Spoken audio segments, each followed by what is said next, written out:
मेरा नाम आदित्य है और मैं एक खोजी पत्रकार हूँ।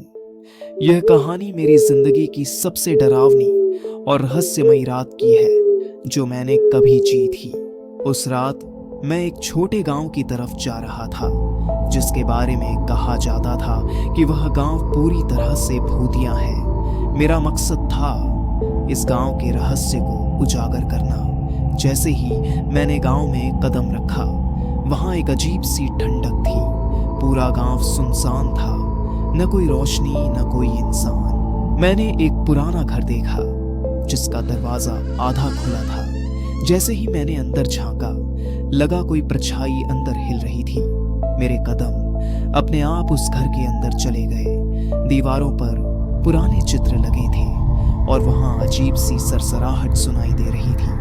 अचानक एक खिड़की अपने आप जोर से बंद हो गई। अचानक मुझे लगा कि कोई मेरे पीछे खड़ा है। मैंने मुड़कर देखा तो एक बूढ़ा आदमी खड़ा था जिसके चेहरे पर गहरी झुर्रियां थीं। उसने कहा, तुम्हें यहां नहीं आना चाहिए था। क्यों? मैंने डरते हुए पूछा। क्योंकि यह गांव मरे हुए लोगों का है। यहाँ जो भी आता है वह कभी वापस नहीं जाता। बूढ़े ने एक तहखाने की तरफ इशारा किया। मैंने हिम्मत जुटाई और वहां चला गया। जैसे ही मैंने नीचे कदम रखा, वहां की दीवारों पर खून के निशान थे और तभी एक पुरानी किताब मेरे सामने गिरी जिसमें गांव की पूरी कहानी लिखी थी। ये गांव सालों पहले पूरी तरह खत्म हो गया था, लेकिन यहाँ के लोगों की आत्माएं आज भी भटक रही थीं।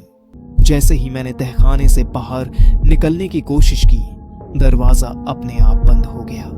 मेरे चारों ओर परछाइयां मंडराने लगीं। मैं चिल्लाया, मुझे बाहर जाने दो। लेकिन मेरी आवाज जैसे दीवारों में घुल गई और फिर एक जोरदार चीख के साथ सब कुछ काला पड़ गया। अगली सुबह गांव के पास रहने वाले एक आदमी ने मेरे कैमरे को सड़क पर पड़ा पाया। उसमें मेरा आखिरी रिकॉर्डिंग था। एक दरवाजे के पीछे अंधेरा और उसमें से झांकती हुई लाल चमकती आंखें।